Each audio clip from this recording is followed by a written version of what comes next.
very dear and near to my heart. Please join me in welcoming Mrs. Chan, a teacher at 21st Century Vision School here in Alberta. Good morning. Good morning, Mrs. Chan. Thank you for joining me today. Now, Mrs. Chan, I know things have changed since I was teaching in Alberta, and Alberta introduced its new educational policies 5 years ago. I'm hoping that you can help our viewers and myself understand why there was this need for change, what learning looks like now, and maybe some insight into what happens next. Thank you very much for having me, Kelly. I really appreciate the opportunity to be on the show and to explain a little bit about what our school is doing. I'm so glad you could join us. Now, my first question is, how does the classroom look different today? Oh, the classroom today is looking quite different. We started with the Alberta Education Inspiring Education document, and from that came the visions of students as engaged, ethical learners with an entrepreneurial spirit. We looked for ways in our school that we could make those ideas more concrete for our students and for our teachers. So we decided to focus on the 5 C's: critical thinking, creativity, collaboration, communication, and citizenship. So what does this look like in your classroom? How do you incorporate all of these things in your teaching? Well, it seemed like a lot when I first heard about it. But the research from the Partnership for 21st Century Skills and others such as Jason Oler helped me to realize that this was an essential piece to prepare our students for a world that is constantly evolving and becoming more globally connected.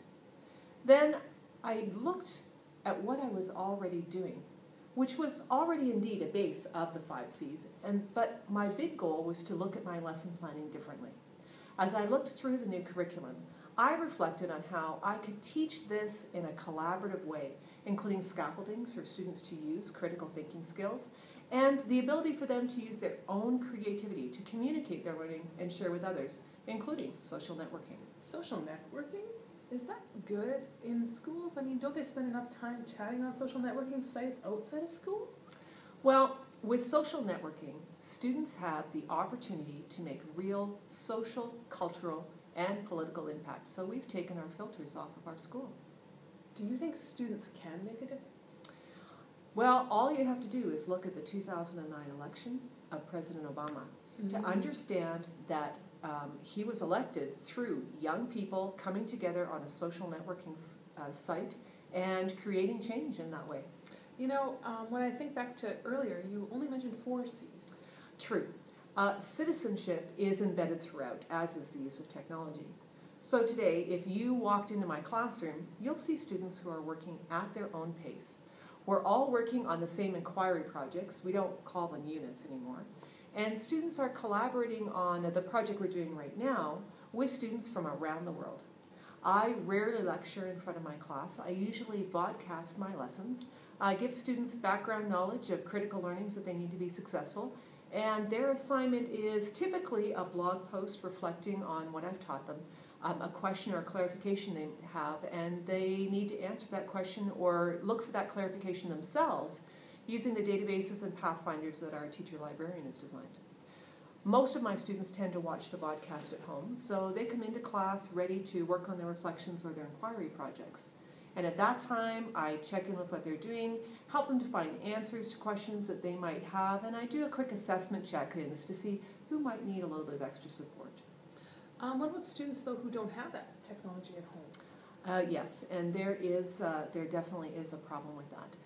Watkins, a researcher back in 2009, discussed the problems with have and have-not students and where technology is concerned.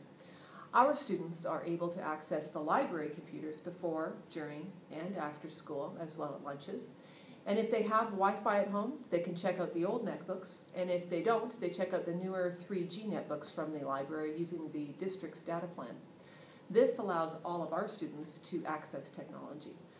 Even so, the digital divide still exists because many students' parents are not familiar with the ins and outs of the internet, and so these students' computer use at home is unsupervised. This is where our digital citizenship project comes in. So why do you call it digital citizenship?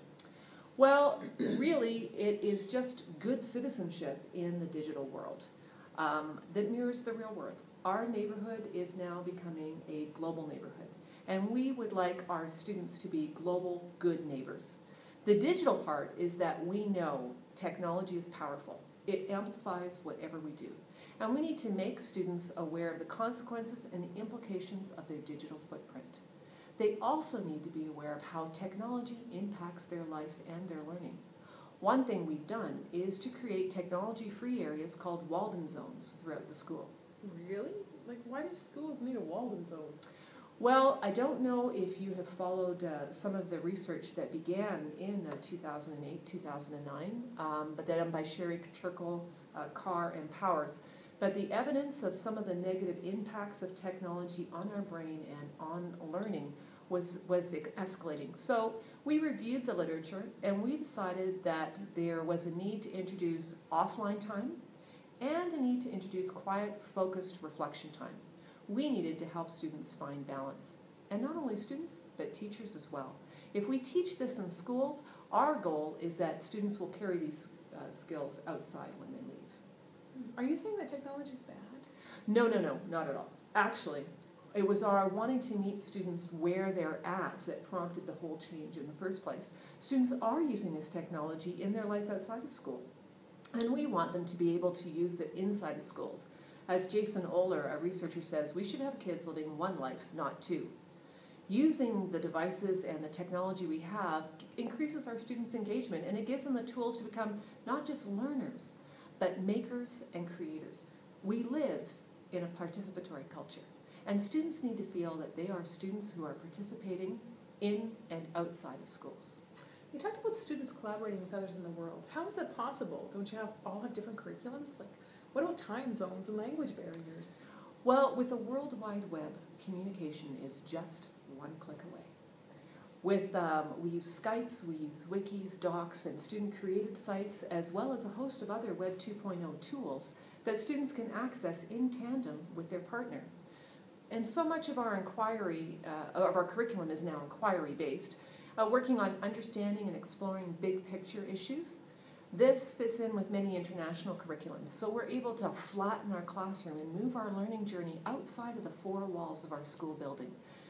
Time zones are not as much of an issue, as each student has access to the web tool they're using to collect and store data 24/7. Communication sometimes takes place over Facebook, email, or instant messaging. We're also fortunate that English tends to be the primary business language throughout the world, so most students have some familiarity with it. Has the curriculum changed a lot? When the new curriculum was designed, especially the new social studies curriculum, about, I would think, 7 years ago, there was a move to make inquiry and critical thinking the driving force behind all learning and teaching. This has allowed students and teachers a lot more freedom to think and be in control of their own learning. It's no longer about memorizing a date. Instead, it's skill-based. Students are gaining skills that they need to question, to be self-directed, to be critical thinkers, and creative and collaborative as well. I don't mean to interrupt here, but if students are self-directed, why do we need teachers? Teachers are more important today than they have ever been. Teaching is no longer this person in front of the room who holds all this knowledge and imparts it to students. Rather than being the sage on the stage, we become what we call the guide on the side, or the learning coach. Learning's more student-centered, which gives students the opportunity to learn at their own pace and really in their own place. Teachers are essential mentors and guides on this learning journey for students. Are you saying that students are no longer in grade groups? Well, we're not quite at that stage yet. That could be in the future. That could become possible. What I do mean is that students don't move to the next concept until they've mastered the first. In the past, that meant the whole class had to be working on the same thing at the same time, and then some people were held back and some people couldn't move forward.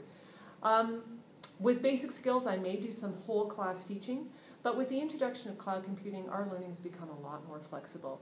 I have a class of 30 students, but this class is not always working on the same skills at the same time. I could have one group looking at one idea of a concept and another group looking at another. And again, I have weaker students that I'm able to spend more time with because they need that extra coaching. This sounds like it puts a lot of pressure on teachers. Well, I have to be honest here, there have been a few bumps in the road, as is usual when you implement something very new. And for some teachers, it's been a huge learning curve with the adoption of cloud computing.